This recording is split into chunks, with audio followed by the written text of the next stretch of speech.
Unblocking someone on Instagram is a surprisingly simple process, yet it carries a weight that often goes unnoticed.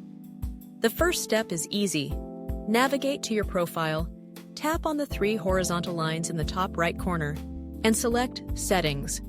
From there, you'll find Privacy, and within that, the option for Blocked Accounts.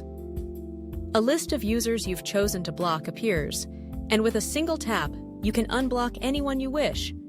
It's almost too easy, yet the act of unblocking can stir up a mix of emotions and reflections on the connections we forge online.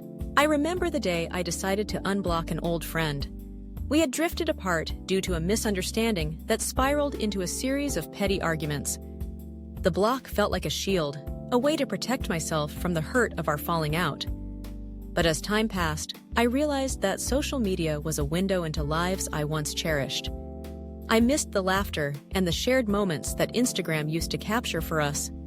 The decision to unblock her was both liberating and terrifying. Once I hit the unblock button, I felt a rush of anxiety. What if she had moved on? What if she didn't want to reconnect? I hesitated, but then I saw her latest post, a photo of a sunset from a recent trip.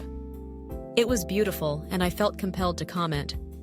To my surprise, she responded almost immediately, and our conversation flowed as if no time had passed. Unblocking her opened the door to rekindling our friendship, reminding me of the importance of maintaining connections.